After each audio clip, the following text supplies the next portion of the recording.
अस्सलाम वालेकुम बच्चों। आज हमारा टॉपिक है फ्रैक्शन। फ्रैक्शन में भी हम आज करेंगे एडिशन। एडिशन के लिए सबसे पहले हमने नंबर्स लिखे और हमने देखा कि ये डिनोमिनेटर में जो भी नंबर्स हैं उनका हमने पहले लेना है एलसीएम। अब हम सोचेंगे कि कुछ बच्चे ऐसे होते हैं जिनको अभी एलसीएम नहीं कराया गया होता, तो एलसीएम आप पहले सीखिए मुझसे कि एलसीएम हम हमेशा लेंगे प्राइम फैक्टर्स के थ्रू। प्राइम फैक्टर्स वो होते हैं जो कि सिर्फ और सिर्फ अपने टेबल पे जाते हैं 1 के अलावा, और वो किसी और टेबल पे नहीं आते। 2, 3, 5, 7, 11, 13 नॉर्मली यही वाले प्राइम फैक्टर्स आपके एलसीएम में जाते हैं। अभी आगे चल के फिर वो 17 है तो 19 और फिर आगे 23 सो ऑन अप टू ये 100 तक जाएगा आपका। ठीक है, तो ये वाले जो आपके नंबर्स हैं ये आपके प्राइम फैक्टर्स कहलाते हैं। अब हमने देखा कि जो डिनोमिनेटर में नंबर थे वो हमने ऐसे एक लाइन लगाई और उस लाइन पे हमने 8 और 4 लिखा। सबसे छोटा प्राइम फैक्टर कौन सा है, वो हमारे पास है 2।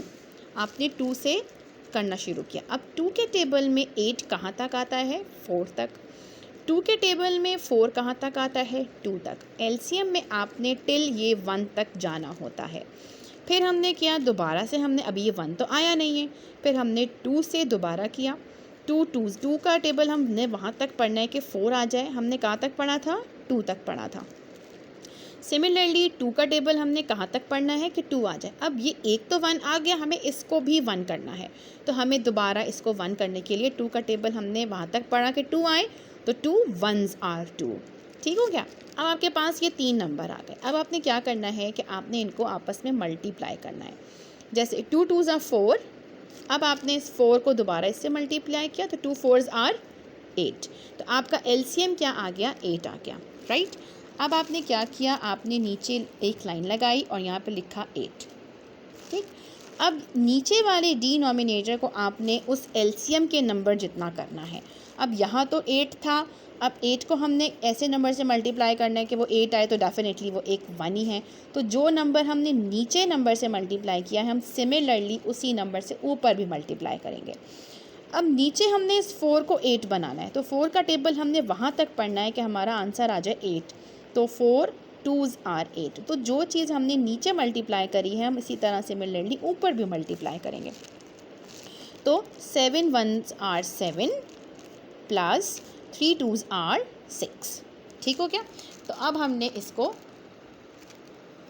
क्या करेंगे, अब हम इसको प्लस करेंगे तो आपका आंसर आ जाएगा 13/8। यह आपका फ्रैक्शन में आंसर आ गया। अब आप इसको फर्दर भी डिवाइड कर सकते हैं। कैलकुलेटर आपने यूज़ नहीं करना, इसी तरह आपने एक रफ वर्क का कॉलम बनाना है और आपने इसको सॉल्व करना है। अब आपने क्या किया कि ये तो मैंने प्राइम फैक्टर्स आपको समझाने के लिए किए थे, ये आप रफ वर्क में नहीं करेंगे, आपने खाली एलसीएम और डिवाइड का काम करना है। ठीक है, अब अगर आपके पास यहाँ पे होल नंबर पे दिए हुए हैं फ्रैक्शन, तो आपने इसी तरह होल नंबर पे आंसर देना है। अगर आपके पास इस तरह के नंबर में दिया हुआ है, यानी मिक्स नंबर में अगर दिया तो मिक्स नंबर में आंसर आएगा, और अगर नॉर्मल फ्रैक्शन में दिया हुआ है तो आप फ्रैक्शन में करेंगे। लेकिन हम फर्दर भी कर सकते हैं मिक्स नंबर में। ठीक है, तो 8 का टेबल हमने वहाँ तक पढ़ा कि आंसर 13 या 13 से नीचे आए, तो 8 2s आर 16 तो बड़ा हो जाता है, तो हम ऑटोमेटिकली अब हम 8 से करेंगे। ठीक है, अब हमने किया कि हमने इसको माइनस किया, तो आपके पास क्या आंसर आ गया, 5। तो ये वाला नंबर आपका होल में जाता है, यानी कि 1 होल, और जो लेफ़्ट आ गया वो आ गया 5, और जो डिनोमिनेटर में नंबर है वो तो आपके पास एज इट इज़ आ जाएगा। तो ये आपका इसका एडिशन का आंसर आ गया। ठीक है, सिमिलरली अब मैं आपको इसका कराती हूँ। ठीक, अब आपने 3 और 6 का भी सेम करेंगे। अब मैं ये वाला आपको कराती हूँ 16 और 8 को। 16 और 8 का अब हम इसका एलसीएम लेंगे। ठीक है, जो थोड़ा डिफ़िकल्ट वाला है।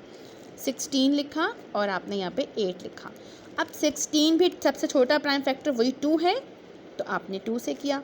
2 का टेबल 16 तक पढ़ा, 16 तक नहीं सॉरी 2 का टेबल वहाँ तक पढ़ा कि आंसर 16 आ जाए, तो 2 8s आर 16, और 2 का टेबल वहाँ तक पढ़ा कि आंसर 8 आ जाए, तो 2 4s आर 8। फिर अभी ये 1 नहीं हुए, हम दोबारा 2 से करेंगे। 2 का टेबल वहाँ तक पढ़ा कि आंसर क्या आ जाए आपका 8 आ जाए, तो 2 4s आर 8 और 2 2s are 4। Similarly 2 2s are 4, 2 1s are 2, फिर 2 1s आर 2 और 2 1। फिर हम दोबारा से इनको यहाँ से यूँ मल्टीप्लाई करेंगे, 2 2s are 4, फिर 4 2s are 8, फिर यहाँ से इसको मल्टीप्लाई किया तो 8 2s are 16। ठीक है, वैसे अगर आप अभी देखें कि जो बड़ा नंबर है वही आपका एलसीएम बन रहा है इसमें भी और इसमें भी, लेकिन हर नंबर, हर फ्रैक्शन में ऐसा नहीं होता कि बड़ा नंबर ही आपका मेन जो है आपका एलसीएम का नंबर आ जाए, ऐसा नहीं होता। तो अभी से शुरू से ही आप स्टार्ट से ही आपने इसी वे से आपने एलसीएम करके एडिशन करके फ्रैक्शन करनी है। अगर आपके पास कोई और नंबर ऐसे आ गए जो मैं फ़र्दर अभी आपको बताती हूँ जिसमें जो है बड़ा नंबर तो है लेकिन वो आपका एलसीएम का नंबर नहीं है, तो फिर आपका आंसर गलत आएगा। ठीक, तो अब आपने किया, इसका आंसर यहाँ पे 16 आया, ये ऑटोमेटिकली यहाँ पे तो ये 16 था तो 16 1s are 16, इसको भी 1 से हमने किया, इसको हमने 16 बनाना है, 8 का टेबल हमने वहाँ तक पढ़ना है कि आंसर 16 आ जाए। तो 8 2s are 16 और ऊपर भी हमारे पास इस हमने सेम जो डिनोमिनेटर पे मल्टीप्लाई किया ऊपर भी हमने न्यूमरेटर पे भी हमने सेम मल्टीप्लाई करना है। तो 11 1s are 11 और 5 2s are 10, तो आपका आंसर आ जाएगा 21/16। नॉर्मल इसी तरह आप डिवाइड करेंगे जैसे हमने इसको यहाँ पे डिवाइड किया था और इसका यहाँ पे आंसर आ जाएगा। और अभी मैं आपको नेक्स्ट वीडियो में वो वाले फ्रैक्शन के नंबर्स बताऊँगी जिसमें वो नंबर तो हाईएस्ट है लेकिन वो एलसीएम आपका वो नहीं है। ठीक है, थैंक यू और नेक्स्ट वीडियो के लिए वेट करें।